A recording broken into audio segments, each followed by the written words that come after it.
හයි කටියටම අද මම ඔයාලට කියලා දෙන්න හදන්නේ එක්ස්පර්ට් ඔප්ෂන් එකේ තවත් පොපියුලර් දෙයක් ගැන. ඔයාලා ඉන්නෝනේ ඇත්තටම සල්ලි ඩිපොසිට් කරලා තියෙනවනේ. ඔයාලා දන්නවා එක්ස්පර්ට් ඔප්ෂන් එකෙන් අපිට අයිඩියාස් අරන් දෙනවා.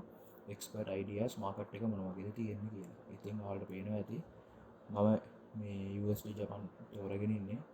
මගේ දකුණු පැත්ත කොනේ තියෙනවා auto trade expert signals deals කියලා දෙයක්. එතකොට එක්ස්පර්ට්ස්ලා කියන තැනට ගියාම ඔයාලට පේනවා ඇති මෙන්න ඇත්තටම එක්ස්පර්ට් ඩීලර්ස් ලිස්ට් එකේ ඉන්නවා. සිග්නල්ස් කියාම ඔයාලට පේනවා ඇති ලයිට් කොයින් කියලා දෙයක් තියෙනවා. ලයිට් කොයින් එකේ රතු පාටට සිග්නල් කට්ට තුනම ඩවුන්වර්ඩ්ස් තියෙනවා. එතකොට ඒ කියන්නේ මේ වෙලාවේ ලයිට් කොයින් මාකට් එක ඩවුන් කියන එක තමයි ඒගොල්ලෝ කියන්නේ. එතකොට මම සිලෙක්ට් කරනවා ලයිට් කොයින් එක. ලයිට් කොයින් එක සිලෙක්ට් කරලා මම ඩවුන්වර්ඩ් ට්‍රෙන්ඩ් එක ඩවුන් හින්දා දෙනවා ඩවුන් කියන ට්‍රෙන්ඩ් එක.